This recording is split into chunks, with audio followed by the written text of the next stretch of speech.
Hello and welcome to the How to Choose Happiness and Freedom Show. I'm your host, Lauren Foster, happiness teacher and founder of Be Happy First.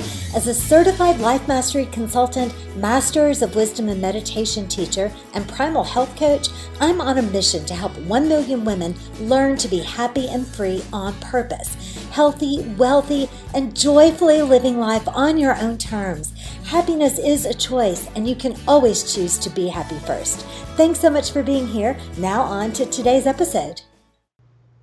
Well, hey there and welcome. So today we are supposed to be talking about the worthiness of words and the value of silence and the 4-step Be Happy First test of your words. But I discovered that we covered this topic last year and I did a really good job, if I say so myself. So keep looking. I'm going to go ahead and post that video again on the Facebook Live page, and you'll find it on your podcast page. It will be called Bonus Worthiness of Words and the Value of Silence. So the overview of the 4 steps is that make sure that the things that you say and do and think are true. Make sure that the things that you say and do and think are kind. Make sure that what you're doing is useful.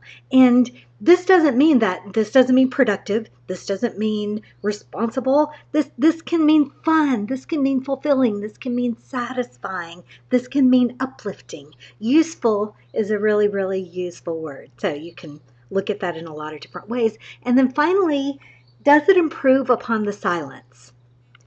We so many times don't remember to appreciate the value of serenity and silence. And Romeo is scratching at my knees. So if I look fidgety, that's why.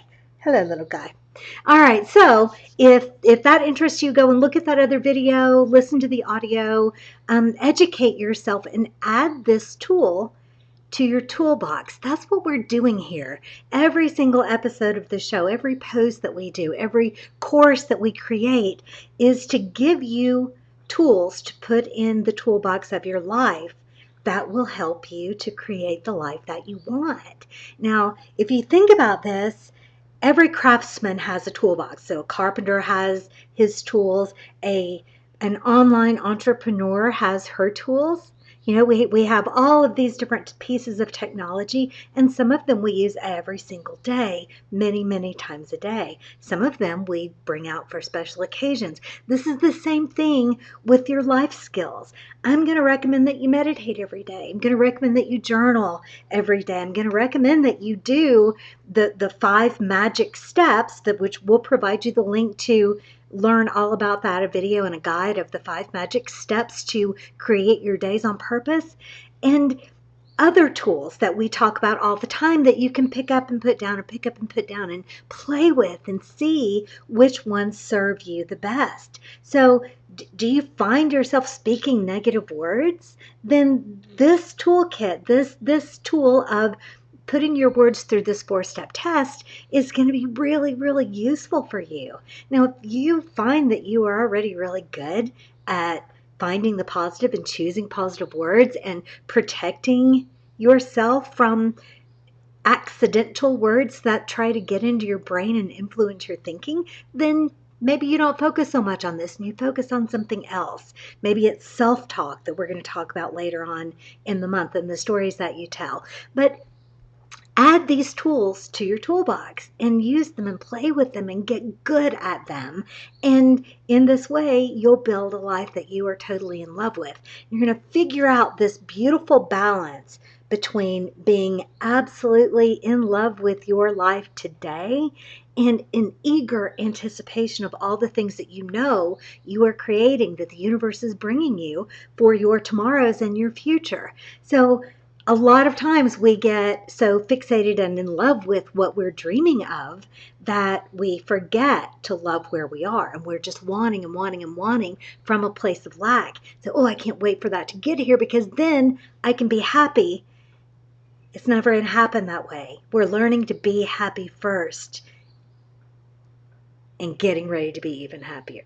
All right, you see how that goes? So I want to teach you a 60-second technique that you will benefit from using every single morning of your life.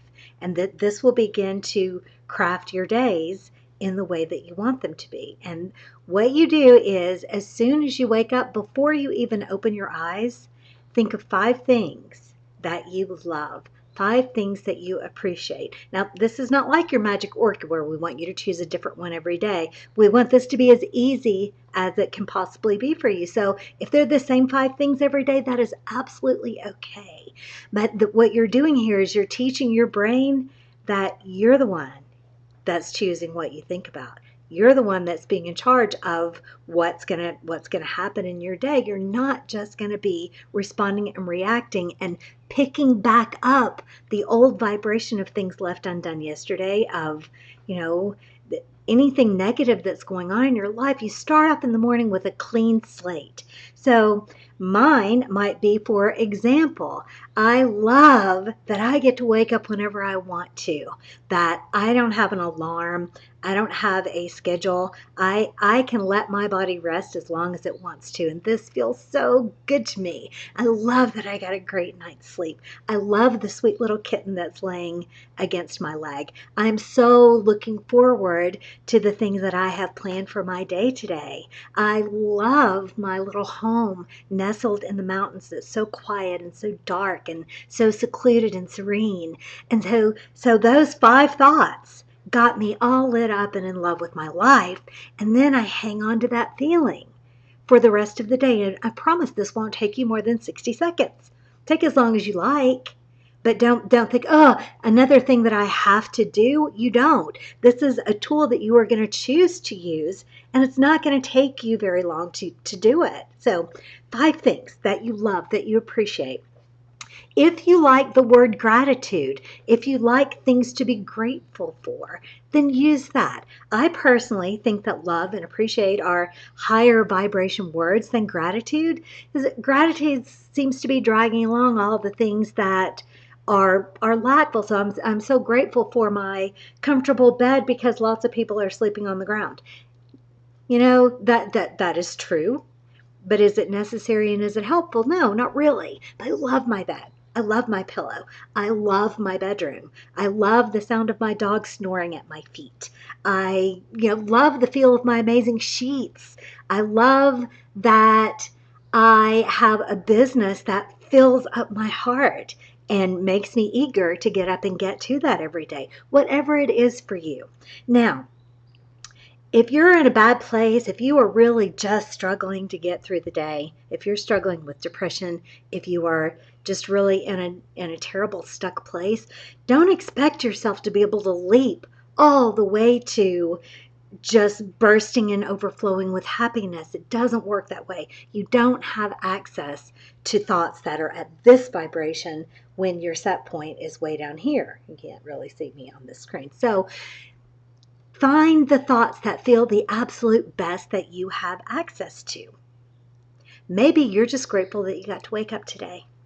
Maybe there's somebody lying beside you that you really, really love. Maybe that's what you're grateful for. Whatever is the best feeling thought that you have access to is what you're looking for in this short little exercise each morning.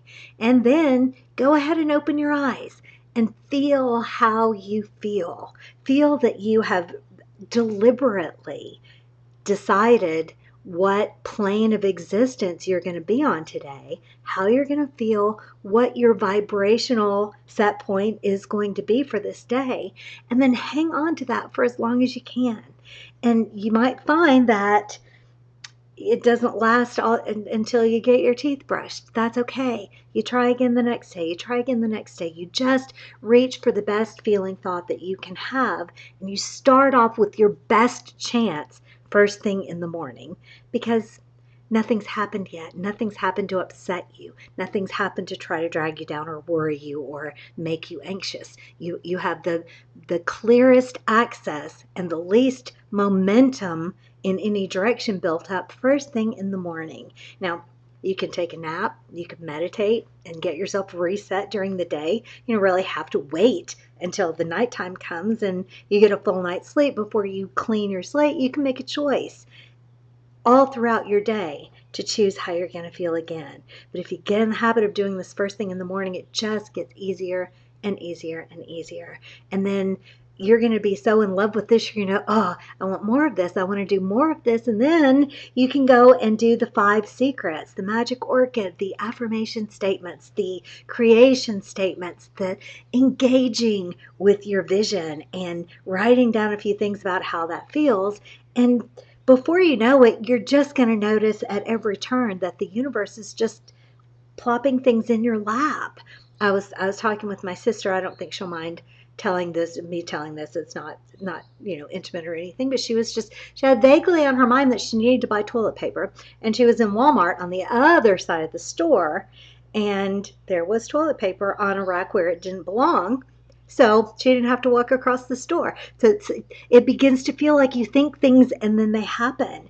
You begin to think, everything is always working out for me, and you never run into red lights. You always hit green lights. And it doesn't rain when you travel. And traffic is always light and easy and free flowing for you. Little things like that.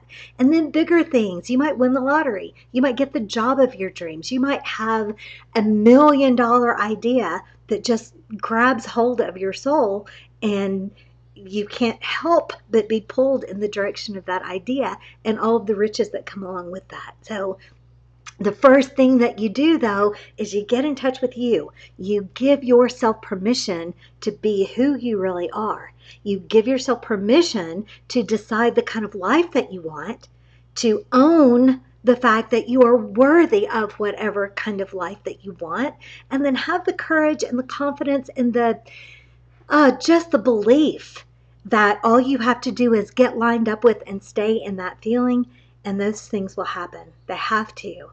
That's how the law works. It's just like the law of gravity. All right, so be sure to like the Be Happy First page and follow us so that you can get reminders of when videos are coming up. If you're listening to this on a podcast, subscribe. Get on our email list. We have all kinds of fun, cool, free things going on in this community. And we want to be there for you. And we want to share this community with you and to build you up and to help you to learn to be happy and free on purpose. All right, so we're going to be back on Tuesday with another episode. In the meantime, remember that happiness is a choice. You can always choose to be happy first. We'll see you next time.